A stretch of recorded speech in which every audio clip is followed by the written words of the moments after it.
Support for this show, Politics Done Right, comes from politicsdoneright.com, publishers of How to Make America Utopia, Take Away the Economy from Those Who Rigged It, As I See It, Class Warfare, The Only Resort to Right-Wing Doom, It's Worth It, How to Talk to Your Right-Wing Relatives, Friends, and Neighbors, and other books written by Egberto, Willies. Welcome to another edition of Politics Done Right. My name is Egberto, Willies. Today we're honored to have Charlotte Dennett. Charlotte Dennett is the Beirut-born daughter of America's first master spy in the Middle East, Daniel Dennett. She's an investigative reporter and the author of Follow the Pipeline, uncovering the mystery of the lost spy and the deadly politics of the great game for oil. Anyway, Charlotte believes her father would roll in his grave over Trump's uniquely dangerous previous Middle East policies and likely today's Biden's policies and likely tomorrow's Trump's policies. So, Charlotte, how are you doing this today? Well,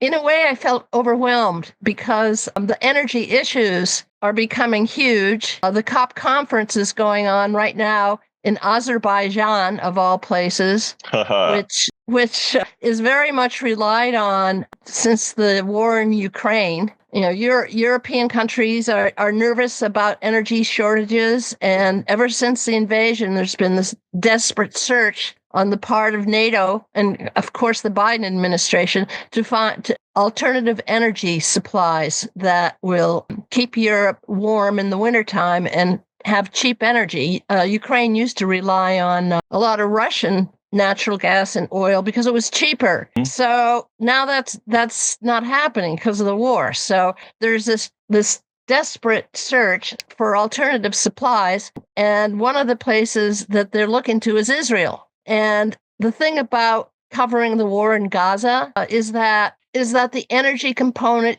is never mentioned. Okay, and let me ask you this. I mean, and when you say Israel and energy, folks are going to say, we know there's Arabia with oil. We know that off the coast of Gaza, there is also oil in the Mediterranean that's not really tapped right now. What do you mean about Israel and oil? Yeah, okay. So my book chronicles what happened in Gaza ever since these huge reserves were discovered, both in 2000, and that was off the coast of Gaza. It's called the Gaza Marine. Mm-hmm. And then there's also a larger field off the coast of Israel that was discovered in 2010. And that whole thing is called the Leviathan Field. And it turns out that these fields of energy are worth $500 billion once they are tapped. So they're large reserves. Yeah, they're large reserves. Yeah. And so finally, Israel, especially under Netanyahu, has been seeking a way to exploit its oil and gas and to create an energy corridor that would go up the coast of the Mediterranean. And so he had to deal with the question of Gaza. And so there were two invasions previous to the one post-October 7th by Netanyahu. And one of them was in 2009 and the other was 2014. And what I found out is the whole purpose of it was to prevent the Palestinians from getting access to their offshore oil and natural gas, which they have a right to do.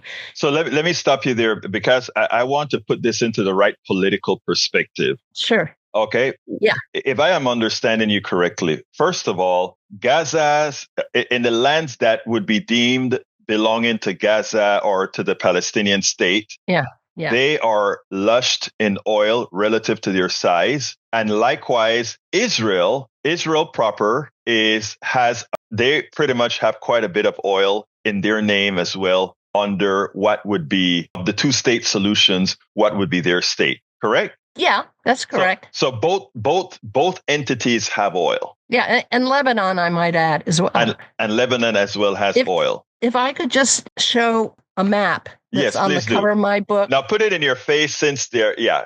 All right. There you go. Yeah. I can. You're giving me the header, sorry. So you have to lift it up a little bit higher. There you go. I see that. All right. So this is a geopolitical analysis which most rulers use, and which the media does not adequately cover. So if you see the lines on this, there are two pipelines that actually flow from Iraq, and one of them terminates in Haifa, Palestine. Right. And that was built in the early 30s, but it was closed during the 1948 War of Independence of Israel. Then you see a dotted line there, and that was the projected route of the Trans-Arabian Pipeline, which my father was involved in investigating the security of the route. And by analyzing all the events swirling around a plane crash which killed my father, I discovered this oil connection. And I went after the CIA, did a FOIA complaint, and then sued them for his papers. And one of the most amazing documents I got, called Analysis of Work, was basically his talking about what his mission to Saudi Arabia was supposed to accomplish, and also what was his whole mission. He got recruited into the OSS, which is the predecessor to the CIA. And one of these documents says, and the redactor somehow missed it, heavily redacted document. And one of the things he said, we must control the oil at all costs. So control the oil, he means Saudi oil. Mm-hmm. And at all costs, well, this meme continues all the way up to the present. And why at all costs? Because oil is the fuel of the military. That's a major reason. And, wars have been lost, particularly Germany lost both in World War I. They ran out of energy. They ran out of gas. Okay. Yeah. So every major power knows this, and there's just constant competition to get a hold of oil reserves. So, right now, a lot of times the way progressives would speak in America is as if, Israel takes advantage of the United States presidents, whether it be Republican or Democrat. The reality, after you explain that, in effect, I think what can actually be ascertained is that Israel is nothing more than a satellite from us. So we are willing to entertain certain bad things Israel as a country may do, because it's actually our enforcer in that part of the world. Very well put, Egberto. Really, you got it. In reality, it's not that we are puppets of Israel. It's that Israel is our puppet, that we just give the semblance of them taking the blame for all these bad things that occur. And we kind of abstractly say, we're trying to control Netanyahu. We want to, in effect, he's doing our bidding, I think is what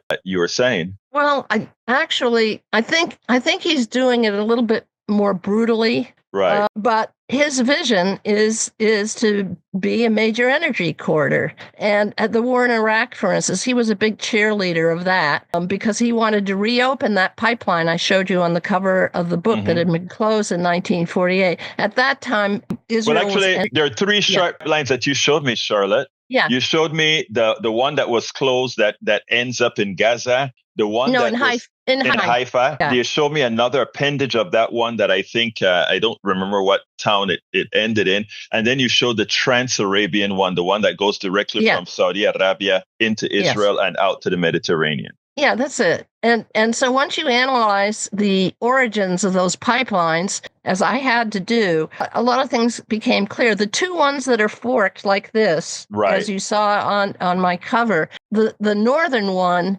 terminated in Lebanon, which at the time was under the French mandate, colonial mandate that was created after World War I. So the French got the northern branch of the Iraq Petroleum Pipeline, and the British got the southern branch, and in Haifa, because the British controlled Palestine.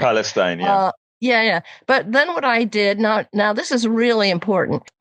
I knew they were built in the 1930s, those two pipelines, but when were they conceived? And so what I did is I kept going back, and then I even went to the Balfour Declaration. The Balfour Declaration is often, is often referred to as the British government supporting a Jewish homeland in Palestine. That's basically what it is. And it's all a letter. It's just a letter.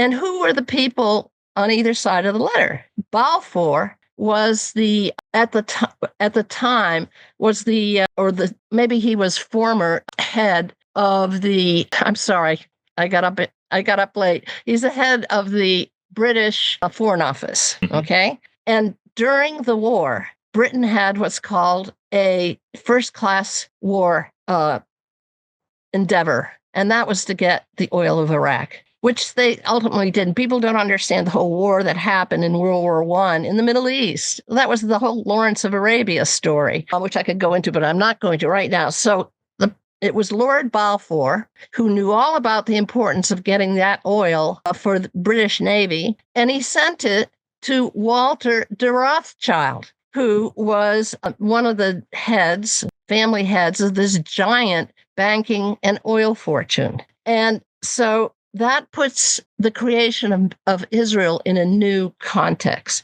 Namely, that the Balfour Declaration was in 1917. This is the very time when the British and the French want to control that whole Eastern Mediterranean. And a few Israeli scholars have now been digging into their archives, and one of them came out with the astonishing conclusion that having a safe pipeline terminal on the Eastern Mediterranean, namely in Palestine, would be beneficial to British interests. So we have to look at the creation of the State of Israel in a whole new context, a geopolitical context, and frankly, an oil context. And one of the people who reviewed my book said, I'm Jewish, and I could never figure out why the British wanted a homeland for the Jews when they didn't give a damn about us. They were anti-Semitic to the core. And this makes sense that they had a strategic need to get access to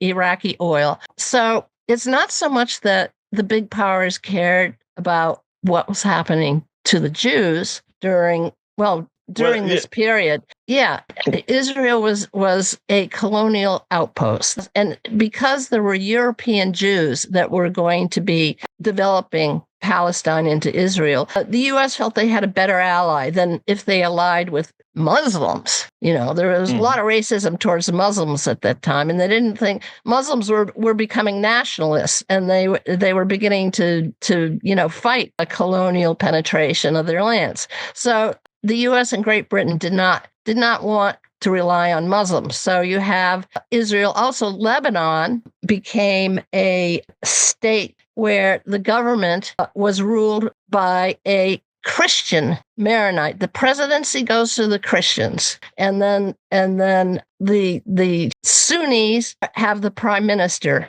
and then the Shiites have the Speaker of the House. And this was an arrangement that worked for a certain period of time. Now it's all fallen apart, and Lebanon is a failed state. But getting back to this whole argument about the importance of oil and gas to the region is that it remains an unspoken issue, and it's very real. And I have a difficulty even convincing progressives who are involved in climate activism or even peacemakers. I try to tell them about the oil and gas connection, and they have a difficulty understanding it. And I don't quite understand. I know. I understand perfectly what it is, because it's all about narrative, right? And like I said earlier, the plutocrats, the oligarchs, the capitalists, they always do something. They always use smoke and mirrors, right? Yeah. If you are concentrated on always thinking about if you attack on Israel, you're anti-Semitic or you're anti-Jewish, you frame the argument in racial terms or ethnic terms so that the big picture, while you're fighting whether being against the invasion of Gaza is a racist thing or not, they are doing their bidding for whatever economic advantage they want. And it is the same thing that happens here in the United States. Why did Donald Trump get elected again? You change the picture. You turn the picture into those foreign folks, those immigrants, those you make it about everything else than what it really is. So I mean, that's why I was so intrigued when I got got the notion that you had some other perspectives as to why the war is continuing. I mean, there's a piece that I read where you spoke about this arrangement in 2023 that we had with these four, I think it's four nations: Saudi Arabia, the United States, and a few other coming into a united pact. And then we get this terrorist attack. Kind of put that into context for me. Yeah, okay. Well, that's one of the things I researched. There's October 7th when the Hamas raided Israel and killed a lot of people. And then there's before then. Okay. You can't understand what's happening now unless you go back in history. Right. You just can't. And so what I learned, I was trying to understand why Biden just, he'd say one thing and, condemning the violence in Gaza. And at the same time, everyone knows this, that the arms continue to flow. So why was that? And what I found out is he was in this pact, and the whole idea was to develop what's called the Middle East India corridor. Right. IMEC. And IMEC, yes. And it's sort of an elaboration of the Abraham Accords. That is, under Trump, the effort to get Arab nations allied with Israel, and some did. And there's been all this underground trying to strengthen the alliance. It all has to do with the development of oil and natural gas. Also, yeah. So here is, I found out about this in this article. It's called Beneath the Barrel. And I'm saying, finally, people are getting into it and analyzing who are the top companies that are supplying Israel with their fuel. And that is, BP and ExxonMobil and the French energy company. And what they find out is that, for instance, Azerbaijan right now is the major supplier of oil to Israel. And when Azerbaijan started to attack this small Armenian enclave close to Azerbaijan, I learned that Israel was supporting them. So now putting it in the whole picture, one of the things I learned is that this natural gas, finally getting to your question, this natural gas pipeline is envisioned. And when I looked on the map, I could see that it really followed the same, it seemed to follow the same path as the Trans-Arabian pipeline. And by the way, the Trans-Arabian pipeline is what put the United States on the map as a major power, eventually the major power. And so we come back to what my father said: we must control the oil at all costs, because that oil is turning the U.S. into, as I said, a world power, just because of the wealth of the Saudi oil. And another great article that helped me understand this came out in March 1947, March 2nd. This was like 2 weeks before the plane crash of my father. And the headline is "Pipeline for U.S. Adds to Middle East Issues." And one of the key lines in this, if I can read it: protection of that investment and the military and economic aspects of security represents inevitably one of the major prime objectives of American foreign policy in the area, which already has become a pivot of world politics and one of the main focal points of rivalry between East and West. Well, East was Saudi Arabia. East was Russia. And throughout this whole thing, Russia's been the target. They've never given up. They're always concerned about what Russia is doing. And of course, now China is getting into the picture in a very big way. That's why the title of my book refers to the deadly politics of the great game for oil. Well, that's on steroids now. And I predicted in my book that soon, because of the $500 billion worth of oil and gas off the coast, the Mediterranean coast, this was a tinderbox ready to happen. It's happening. This is what we're in now. This is the thing that Netanyahu knows, and many world powers knows, that if you have a vision for creating an energy corridor running up the Eastern Mediterranean, you got to have financing. And no bank will finance such an infrastructure as long as there's unrest. Right. Must protect at all costs. And so that's what's happening. Netanyahu thinks that by destroying Gaza, flattening Gaza. Now he's going into Lebanon. This has been a long-range plan. There had been 2 previous invasions of Lebanon. Anyway, that's the situation. And I mean, it's just so overwhelming. Now we're into drill, baby, drill, by Trump. I find it ironic that we talk drill, baby, drill when we are already producing more oil than we're actually using. So I think he means drill, baby, drill. Let's explore. Let's go ahead and export the excess from our country since we are now the number 1 producer of oil. And also, let's go ahead and just throw all that gunk into the air.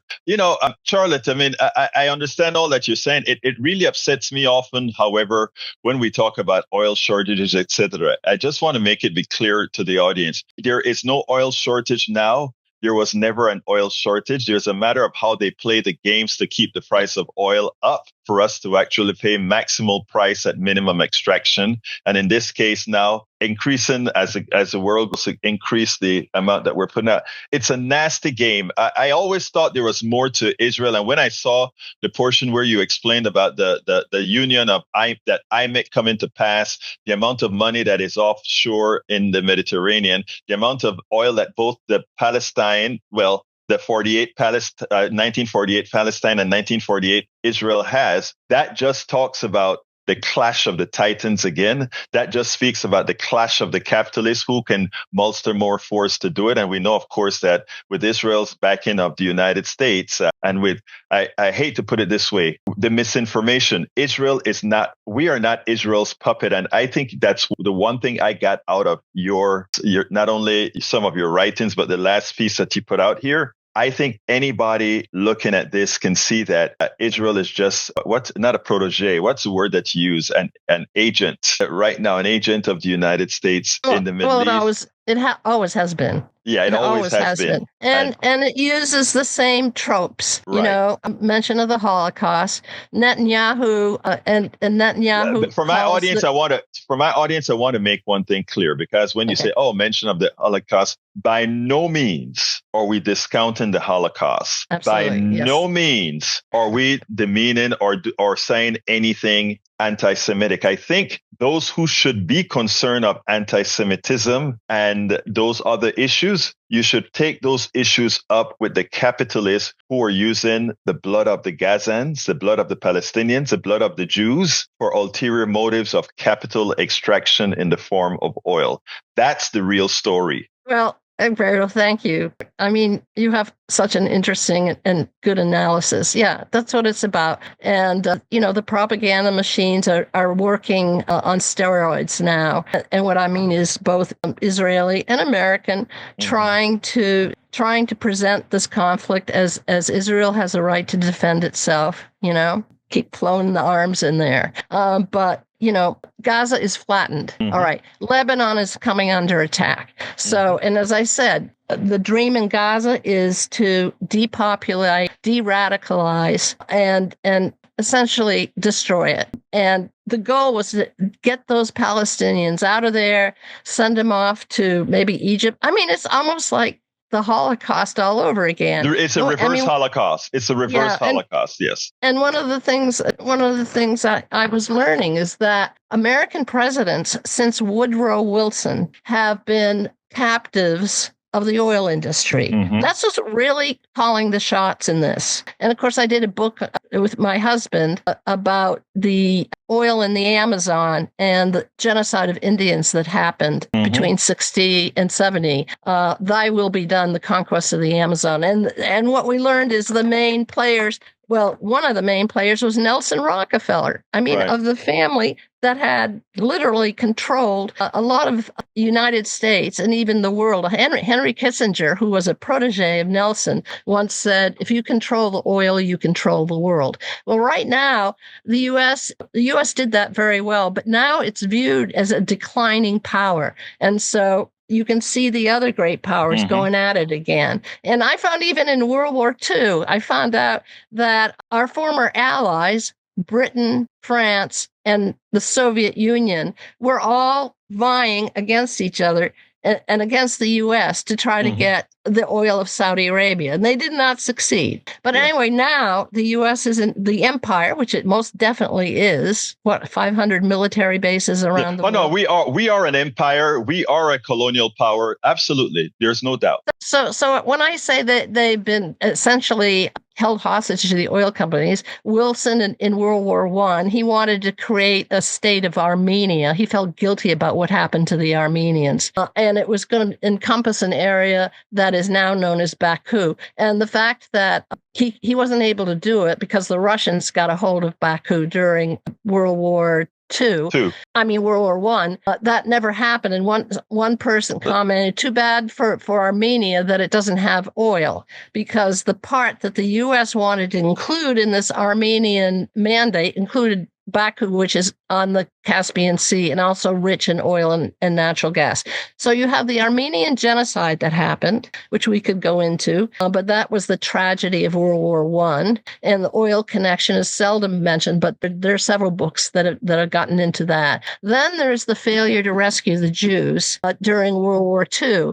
And our analysis is that FDR was faced with a dilemma of how do you rescue Jews and at the same time secure the oil of Saudi Arabia, because Ibn Saud did not want immigration of the Jews, the survivors of the Holocaust, to go to Palestine. And so what happened is that in 1943, when the Holocaust became known, the major powers just didn't care. They were more concerned about securing Saudi oil, because Ibn Saud said, you can't have it going to Palestine. I will not allow that. So that was the dilemma. The Jews got screwed, failure to rescue early on. And then we just keep on going right up to the present. And, it is sad. The countries that have been attacked, and it is sad, on but the grounds of terrorism. It's amazing how we use a lot of the other things. We use terrorism, we use racism, we use all these isms. Yeah, so that that's the pretext. The pretext is always used so that the capitalists can capitalize on the few capitalists can capitalize on that which harms most of us. Give me a closer, Charlotte. We're in very dangerous times, and everybody knows that. Now, at the COP conference that's going on right now, the activists are being arrested. Journalists are being arrested if they criticize the COP conference, if they criticize Azerbaijan. I mean, what a place to hold a conference that's supposed to be controlling and diminishing the impact, the reliance on oil and natural gas. I mean, Azerbaijan is rolling in it. So it's just when people dissent and then suddenly they're getting arrested, and journalists are getting arrested. And now what's going on the one hand, it's amazing the amount of protests finally that are happening about Israel's treatment of the Palestinians. But of course, now under Trump especially, they want to pass a bill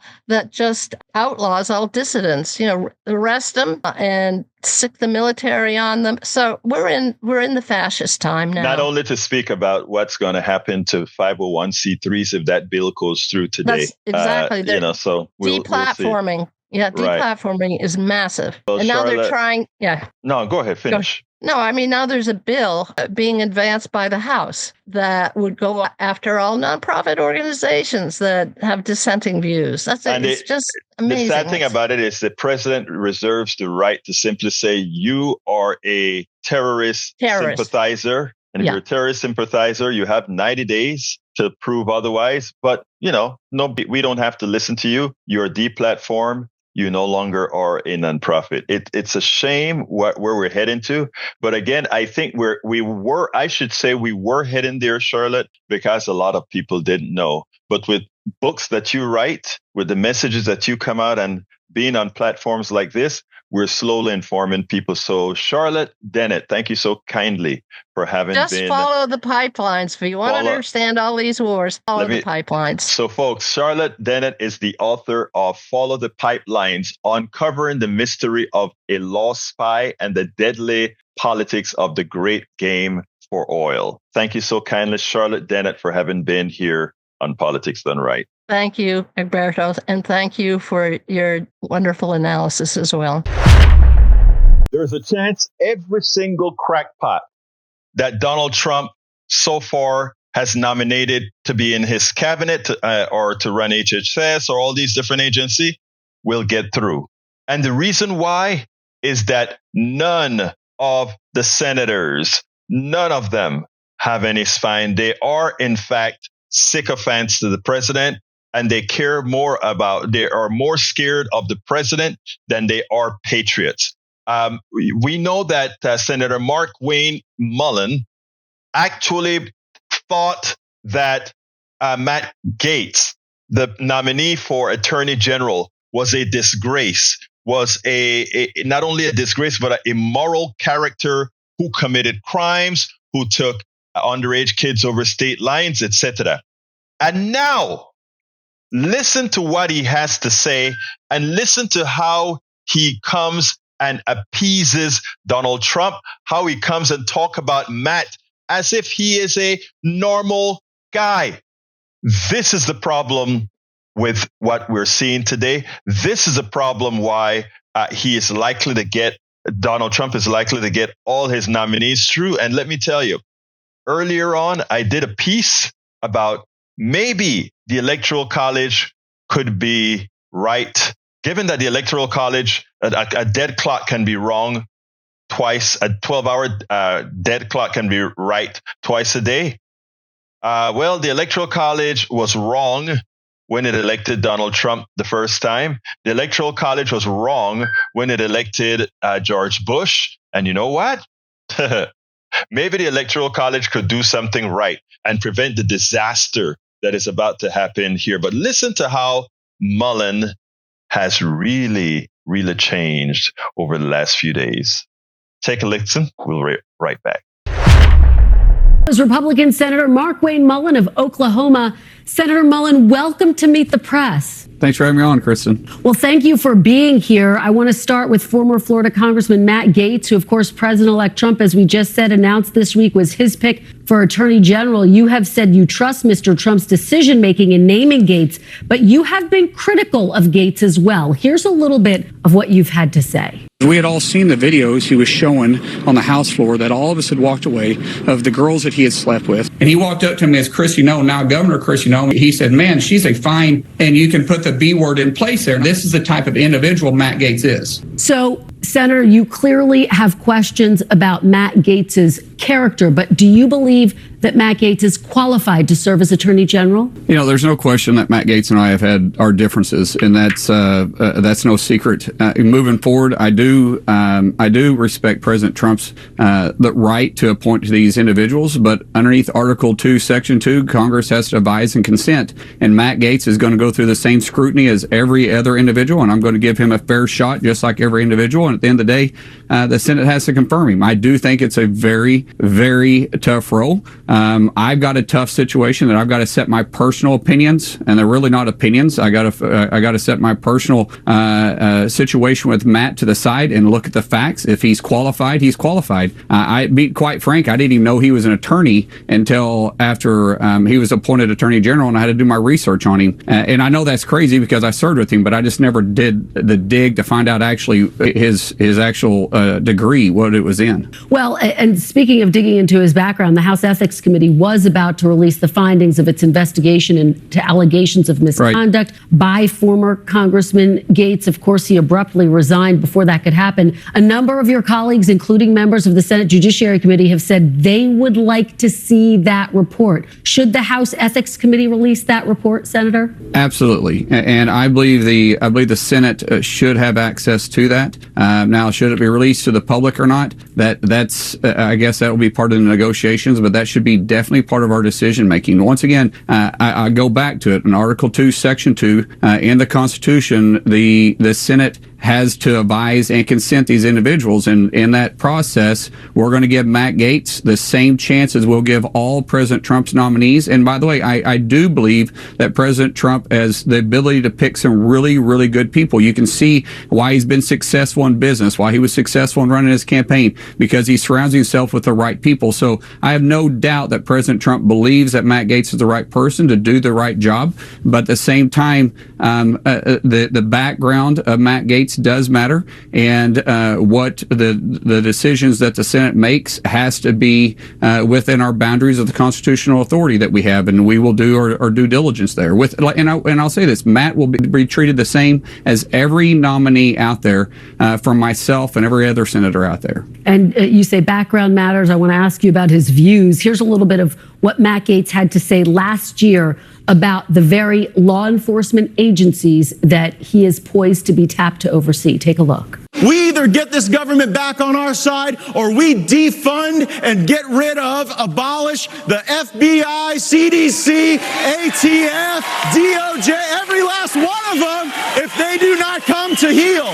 Senator, do you support getting rid of the FBI, the DOJ under any circumstances? No, I actually agree with what Matt was saying there. As hard as that is for me to say that, I actually agree with him, because what he's saying is they were either come to the side of the American people and quit playing politics. The DOJ and the FBI has been politicized. There's no question about it. We've seen what they've done to President Trump. We've seen the attacks that they continue to go after him with. The DOJ is 100% weaponized. You saw the FBI and the fake Russia hoax.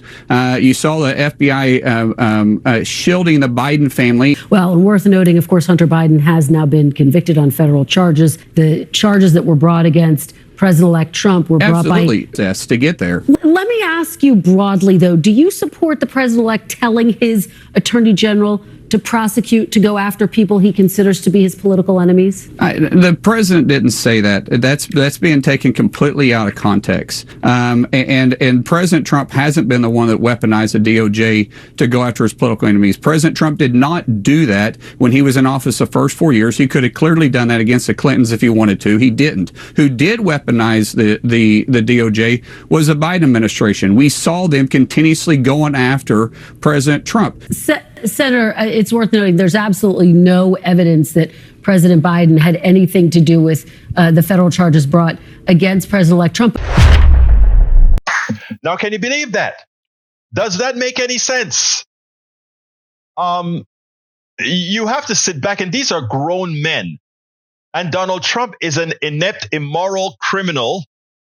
And these guys acquiesce to everything that he wants, everything that he does.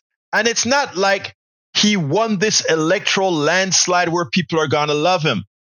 The fact of the matter is, folks, a lot of people didn't vote. A lot of people didn't vote. Are you willing to destroy the country out of your fears? We have a lot of work to do. And progressives, we have to engage. We cannot disengage now.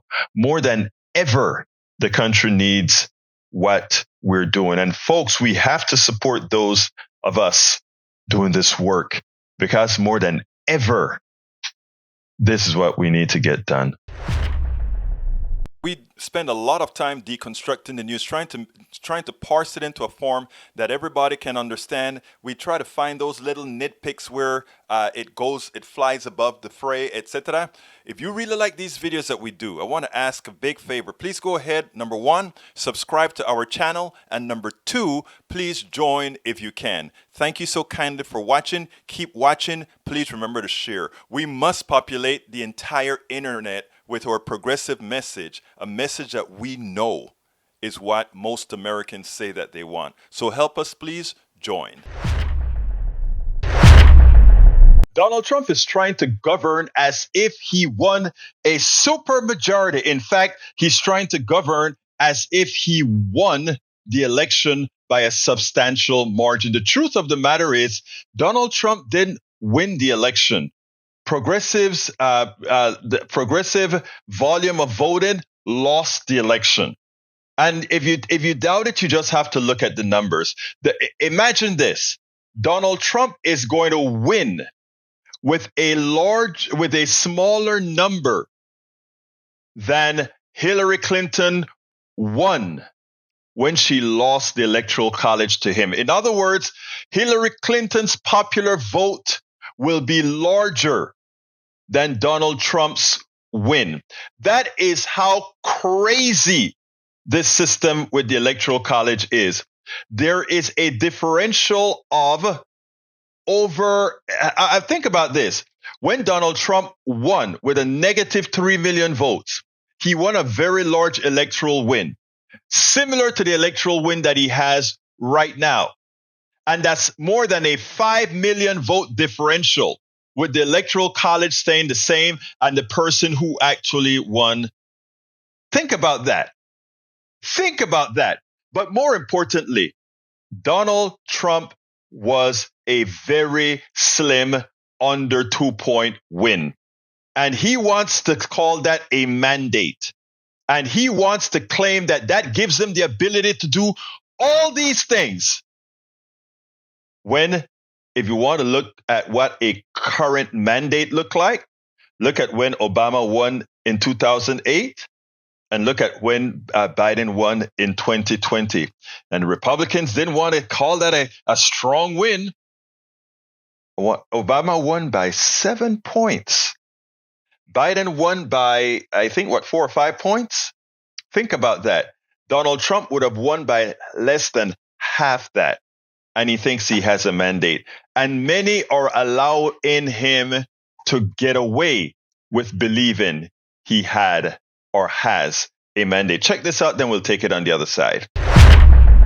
It's now been 2 weeks since the election, and because of the pace at which California counts its votes, it is only now that we basically have a near final vote tally for the entire election. And guess what? Yes, Donald Trump won the election, won the popular vote. He will be the next president. There's no question about that. It's also one of the narrowest popular vote wins in U.S. history. He got less than half the votes cast. That's right, he won a plurality, but not win an outright majority. He won by about 2.5 million votes out of more than 150 million cast, meaning his lead over Kamala Harris in the popular vote is down to about 1.6%. In fact, take a look at this chart. It shows the margin of victory in the popular vote for every presidential election going back to 2000. As you can see here, Trump's margin of victory this month was the smallest of anyone who actually won their election and won the popular vote. Although he did get a higher share than Al Gore, who lost. Trump even won the popular vote, get this, by less than Hillary Clinton won the popular vote in 2016. Not only was Trump's victory historically narrow, but Democrats also did surprisingly well in down ballot races for a losing side. Yes, they lost 3 Senate seats in Ohio, West Virginia, Montana, states that Trump won by huge margins. It's kind of the result you would expect. But Democrats also managed to eke out 4 Senate victories in swing states that Trump won: Wisconsin, Michigan, Nevada, and Arizona. And that's not really what you'd expect. I mean, in 2016 and 2020, get this, Democrats didn't win any Senate races in states Trump won. This time they won 4. Trump didn't really offer Republicans much in the way of coattails to ride. Just look at the House, where the balance of power is going to remain essentially unchanged. In fact, if the current House results hold and Trump succeeds in getting confirmation for his cabinet nominees who sit in Congress, the GOP is on track for the smallest House majority since there were 50 states. Okay, so let's take a step back. Keep all this in mind. As you hear Trump and his supporters suggest, the election was this enormous wave in which a transformation swept across the country, in which Americans were just begging for a full MAGA makeover. That's the line Republicans are selling, and lots in the mainstream media are granting it weirdly in various ways. But it's just plainly not true. And we've gone through this before. I mean, just compare all the postmortems in the past 2 weeks about what the American people really wanted when Trump won by 1.6 points nationally. Compare that with the postmortems we got in 2016 after Hillary Clinton beat him by 2.1% nationally, but lost the Electoral College. Why do you think she did so poorly with white working class voters? Well, first of all, I don't think as a party we spent, look. There were still many college-educated women who either came home to the Republican Party or found themselves voting for Trump. We need to be attentive to the fact that we have a big problem with middle-class white voters that we haven't been paying attention to. The Democrats have a huge moment of reckoning here. I don't know how they're going to come out of it. I don't know what they're going to learn from it. But this path they're on right now is unsustainable. It's basically the same stuff. And again, fair enough, they lost the election. But the narrative that was built out of this was about how the real Americans wanted Trump and how can you be so out of touch. And now it's all the same stuff about Americans wanting Trump and everyone else. The other half of the country is just out of touch. It's all ludicrous. We're talking about tiny fluctuations, tiny portions of the electorate switching votes, and as best we can tell, like in the last minute, in the last week. And again, those votes matter, right? This is how we run the democracy, right? 50+1 or the Electoral College. They're what gave Trump a victory. It's why he'll be the next president. All this matters. It matters for Democrats that they figure out how to win elections and not lose them. That matters a lot. But again, when we're talking about like, what is the new picture of the American soul? I mean, generally what we know is that people really felt like the country was on the wrong track. Late deciders did not like the economy, particularly higher prices. They felt squeezed. They wanted something different. But it's absurd to read that as a mandate for the absolute avalanche of insanity that Trump and Republicans are planning for his second administration. And it's a lot, and it's really nuts. From the plan to use the military to forcibly expel millions of migrants from the country and possibly imprison people in blue states who don't comply with their deportations, to getting rid of birthright citizenship, which is written into the 14th Amendment, to using and abusing the Department of Justice as a tool for retribution against perceived political enemies, to using the FCC to threaten media that's critical of Trump, to threatening the health and well-being of trans people and women, driving the prices of virtually everything up with tariffs on the goods people buy every day. That's real. They're good. I think they're going to do it. Now, Kamala Harris had a line in her campaign speeches about how she would start day one with a to-do list and Trump would start with an enemies list. And I think we're seeing she was right. And ultimately she lost. But also there was no mandate in this election for an enemies list, okay? There was a mandate for cheaper gas and cheaper eggs. But Donald Trump doesn't have a plan for cheaper eggs. What he has plans for is to let an unelected Elon Musk run roughshod over the government and every other crazy Project 2025 right-wing fever dream along with Trump's personal grievances. At a certain point, there's going to be a reckoning, I'm telling you, over the distance between what swing voters who gave Trump this majority were voting for and what they're about to get. What mandate is he talking about? Again, think about what Chris Hayes just spoke about there. It is important. It is important that we understand the scam. They think by saying things and repeating things over and over, it's going to jam people into saying, oh my God, Donald Trump won a big election. Look, I don't want anybody to think that I'm not giving the man his due. He won the election. The man won the election, but it was a very thin win. It was a very thin win. It wasn't the kind of win that Joe Biden had. It wasn't the kind of win that Obama had. It was a very thin win. And it was no mandate because the people weren't voting for all these things. The people weren't voting for a government that doesn't work. The people weren't voting to put a whole lot of TV stars to run major organizations. That is political malpractice. That is immorality. That is all these things, knowing that you have serious or agencies that you will have taken over by a whole bunch of charlatanes. Makes no sense. But you know what? Donald Trump is using all of his quote unquote capital now. The sad thing about it is later on he may need it. He won't have it. The media continues to spin the election as if it was a great win for Donald Trump.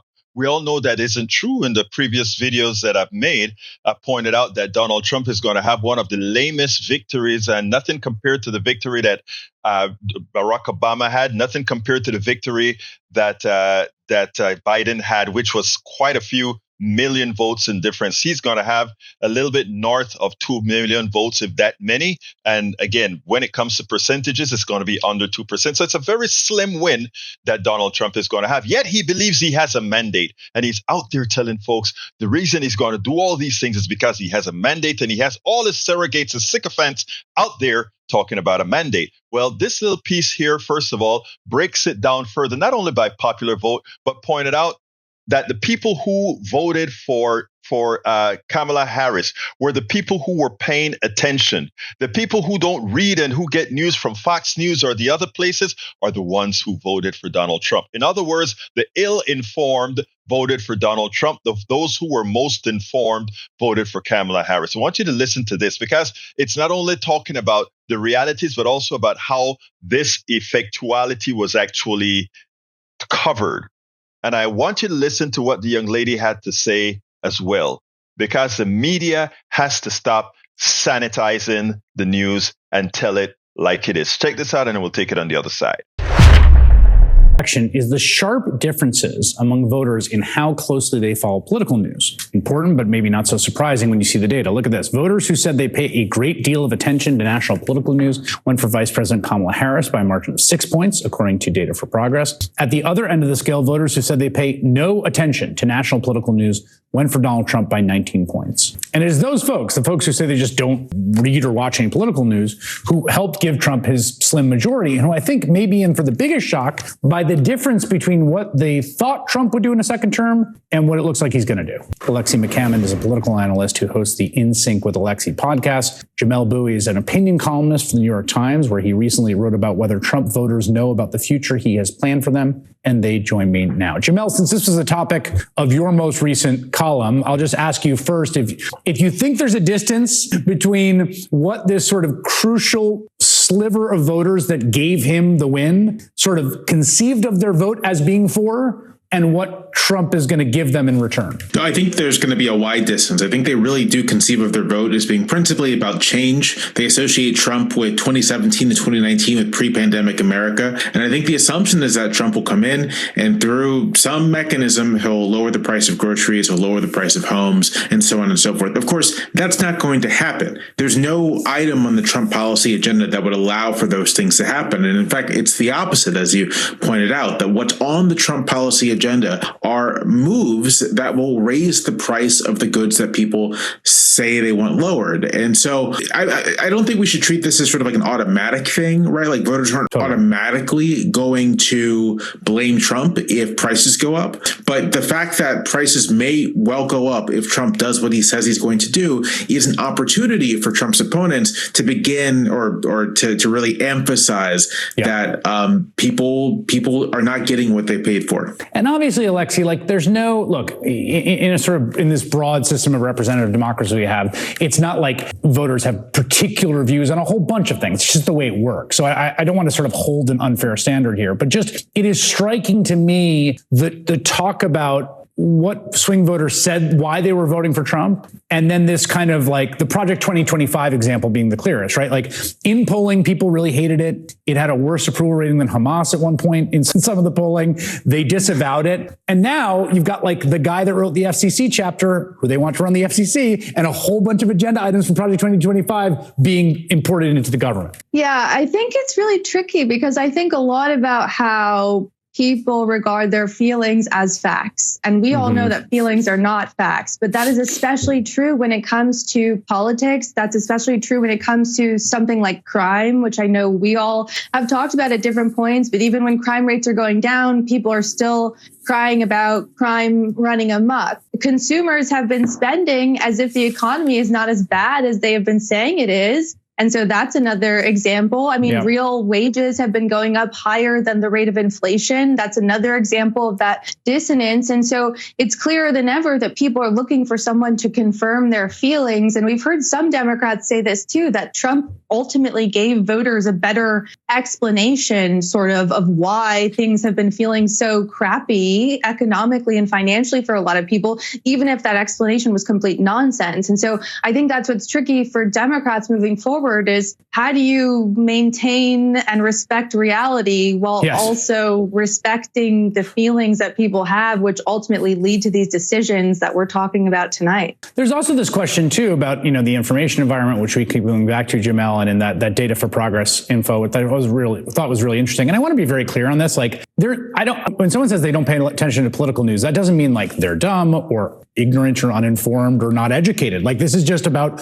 whether this is the kind of thing you pay attention to. I don't pay attention to hockey. Some people don't pay attention to political news. It kind of is what it is. But then the question becomes, when you nominate someone who's got a House ethics report about the allegations he slept with a minor, like, is there a universe in which that diffuses out into people? Because 20 years ago, I think it would, and it would be like politically damaging. And I think the bet they're making now is that it won't. I think that it can be, and I think that it can be, but only if Trump's opponents sort of take the initiative. There's this idea that I think Democrats still have, which is that you can let the bad news speak for itself. You can let the bad things speak for themselves, and you can keep your powder dry and only intervene when it's necessary. But what we've learned is that this is just not how the modern attention economy works anymore. That if you want people to pay attention to something, you have to shove it in front of their faces. You have to make them look at it. And so I think nominating Gaetz could be politically disadvantageous. I think the same for nominating Dr. Oz to lead the Center for Medicare and Medicaid organization. Those things can be politically damaging, but only if Democrats take the initiative to make them politically damaging. Yeah, and there's space here, I should say, just to back up what I was saying before about Project 2025. This is the NBC poll of voters' views of it were negative 57, positive 4%. And then here's Data for Progress has been doing some post-election surveys on folks on like actual things Trump's saying. So like, should he just make all recess appointments? 54% of voters disapprove. The statement that RFK Jr. made that has said that vaccines cause autism, and there's a link between them. 59% of voters disagree. There's a whole bunch of stuff. And really, Alexi, it does strike me the question here is whether that gets communicated by both the media, by Democratic lawmakers, by other folks, and whether it gets heard by people, and ultimately whether political gravity exists here, particularly in the very early goings. Yeah, and I think it is a lot about communication. And it's like Democrats started out by saying that, hey, these dudes are weird. And maybe we all should have known then that when we were all like, wow, this is the reality. This is the transparency we've been wanting them to talk with. But that simply was not enough. I mean, I was reading earlier today the reports from 2017 about Roy Moore, the Republican who ran for Senate in Alabama and almost won. And back then, everyone in the media was referring to him as a pedophile, and he was just like trying to pick up young girls at a mall. It is crazy that Democrats are not calling Matt Gaetz a pedophile or a child predator or worse, when just a few years ago, there was a big question about whether Roy Moore and his behavior would rock the Republican Party and they would never be able to come back from that. They will be able to come back from everything so long as everyone keeps sanitizing reality, the language we use to describe these things. I've said it before on TV. You cannot have sex with a minor. That is rape. There is no way a minor can give consent to having sex with anyone. And so it really takes Democrats just being honest and using careful but accurate language to describe these people, their behavior, and the standards that they're setting, not just for now, but for generations to come. Again, let's be clear. There was no landslide. The people who voted for Kamala Harris are the ones who were informed. The people who voted for Donald Trump, well, you know where they got their information from. We all have a lot of work to do. Those of us that really care about the country and not just care about some ideological mumbo jumbo. Those of us that are really caring of what this country is to be. We have to continue to do our part. We can't just let things by. We have to continue to do our part. We have to stay engaged. And guess what, folks? 2022 is around the corner. And I foresee that, well, my predictions haven't been good. After all, I failed miserably with Kamala Harris. But I think things will get better. Support for this show, Politics Done Right, comes from politicsdoneright.com, publishers of How to Make America Utopia, Take Away the Economy from Those Who Rigged It. As I See It, Class Warfare, The Only Resort to Right-Wing Doom. It's Worth It, How to Talk to Your Right-Wing Relatives, Friends, and Neighbors, and other books written by Egberto, Willies.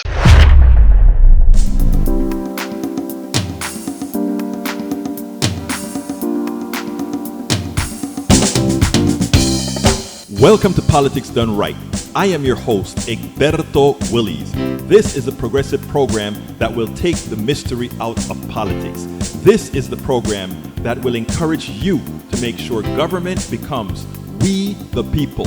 Whether you are liberal, progressive, conservative, or otherwise, you get to air your point of view. We are an independent media outlet that, unlike mainstream media,